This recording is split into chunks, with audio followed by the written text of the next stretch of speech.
All right, you guys, you've been waiting for a build series. We've been waiting for a build series. We wanted to do this F-body right here. Some things didn't work out in our favor for that one for the moment. We'll get to that at a different day, but we do got this one. This is Bandy.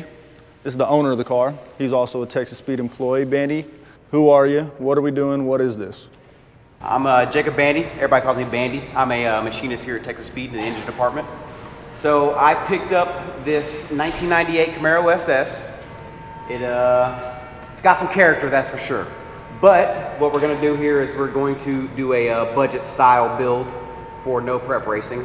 We're going to tear all the stuff out like we already did, and then we're going to remove this LS1 and we're going to put a Texas Speed 427 in it with all the running gear that it has in the car. We got a couple things we're going to need to tweak as well, but we have like 25 days. We're going to try to make it to a February 11th no prep race at Little River in Texas. Today's the 18th, January 18th, February 11th, a little over 3 weeks. So a couple of interesting things about this thing.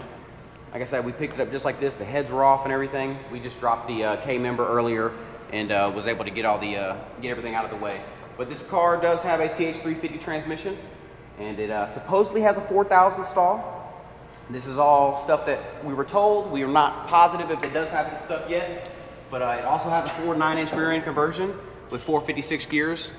Lots of good suspension parts that we can use for now. QA1 shocks in the rear, QA1 coilovers up front, and then, but we do have a lot of things we need to address on this car. For example, this side has a relocation bracket. This side does not have a relocation bracket. Then, after we dropped this stuff and put this thing up on the lift, we noticed that there is a seam in this car, all the way across it. This seam right here shows us that this car has been cut in half and repaired in the past. It's a salvage title, rebuilt car. We don't really know any history on this thing, but it's very interesting that now we have a car that has been cut in half and welded together. It does have subframe connectors and a cage in it, so we're not terribly worried about it. But if you look at the transmission case as well, this bad boy's been split too.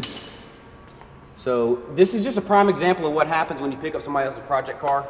You're gonna run into a lot of things like this. You're gonna find things that they did that are completely wrong, and what happens? We got to try to make it right. Right. No, we're gonna definitely make it right. We've got this one's coming out, that one's going in. If you want to look at this, so this is my 427 I've been building at the house. This is a 5.3 block, started as a 5.3 block. It has Darton sleeves in it, the 427. From bottom to top, it does have a Texas Speed 4-inch crank. It has Cali Ultra Enforcer I-beam rods and custom JE pistons. To top that off, we have PRC 265 LS7 heads. And then underneath, we have the Johnson 2116 link bar lifters. Some real good valve springs. Nick, are these 1208s? 1209, Pat 1209 springs. We're gonna need to pull the cam out and replace the cam because I originally built this motor for boost. This isn't gonna happen right now, so we're gonna put an NA cam in it and then go from there. We've been going back and forth on what we want to call this, and I'm pretty sure the man himself just came up with it. So what are we gonna rock with there? So we definitely had to come up with a few names, but we're gonna go with Half Baked. Cause she is half baked together for sure. What are you getting dressed up for, old Justin? We're about to put this fat girl on the diet.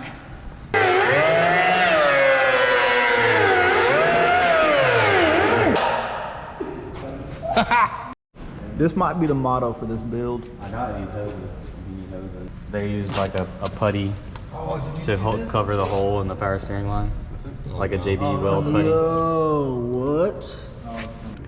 Day 2.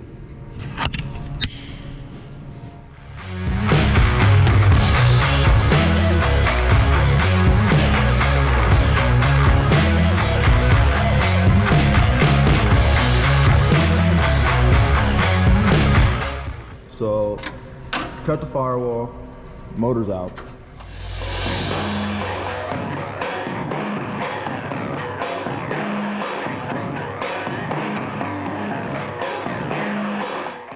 Tell them what we just got in. Okay, so they just ground me a new custom cam. So like I said before, this I originally built this motor for boost, and So we're gonna pull this cam out. I'm actually gonna give this cam to Nick because he has a Pro Charger going on his Trans Am. And we're gonna put a more NA friendly, pretty much a rowdier cam, a bunch more lift on it. What'd you just learn?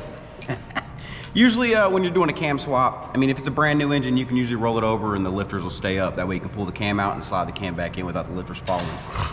This particular engine has link bar lifters in it. I've never done a cam swap with link bars already installed, so I was just asking, hey, do you need to do anything crazy? Sometimes you can stick dowels in and keep the lifters up just as a safety measure, but Nick just said, why don't you just flip the motor over? So we're gonna flip the motor over, that way gravity helps us and the lifters don't fall.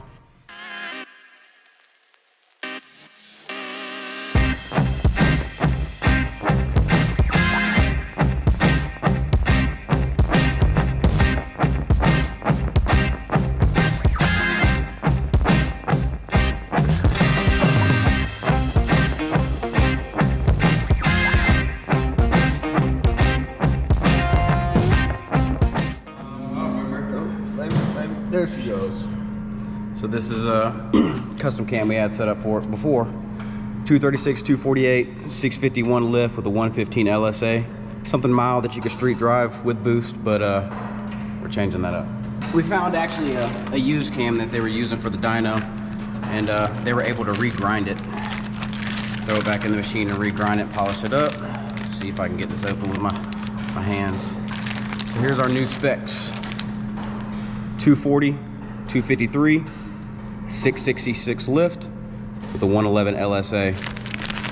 And then the lift is 666, so I opted to put a devil on it.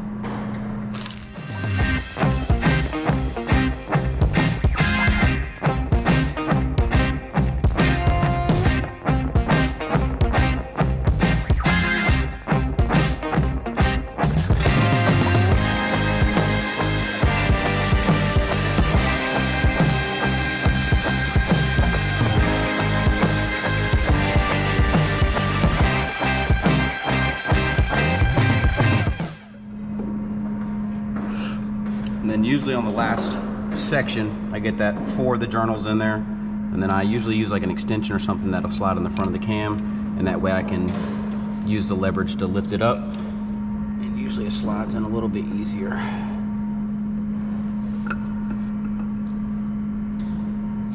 There you go, cam's in.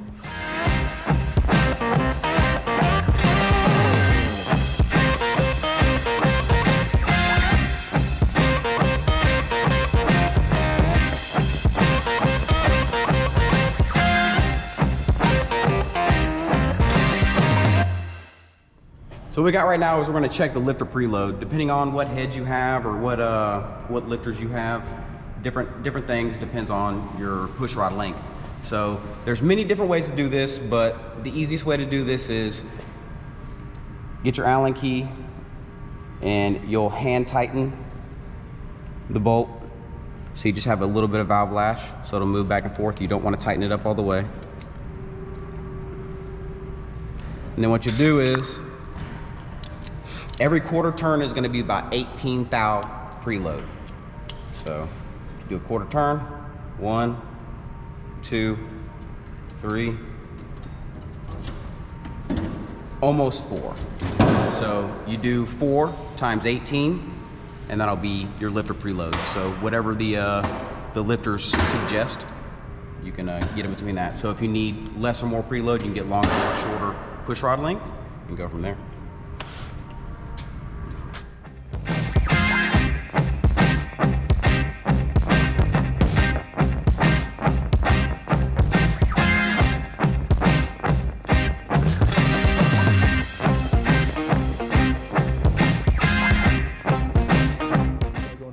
We're gonna take out this window. We're gonna get ready for leg sand that our boy Aaron from Scoggins hooking up with. We're just gonna try to put this thing on a diet. It's too heavy to go racing.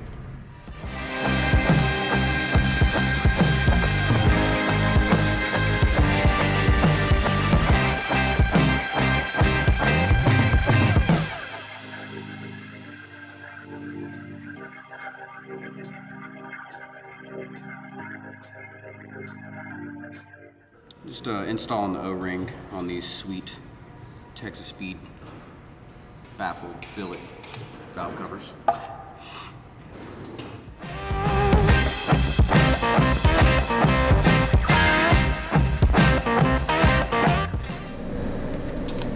Windows tray didn't hit, so just checking the clearance on that. Day 3 of us working on the build here. We finally got the car outside the shop. We're gonna wash it up. It's gutted. Roll cage has been cut out. I mean, everything's been cut out, honestly. We got oven cleaner. What all do we got going on in this right now? Simple green and oven cleaner.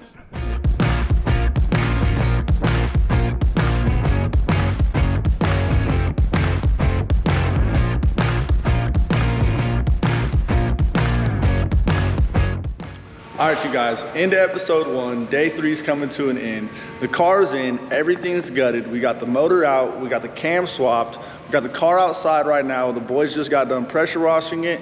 We're gonna let that dry and come back at it tomorrow. Next episode, we're gonna get the motor buttoned up and get it back in the car, and then we're gonna get the roll cage finished up as well. So tune in for that.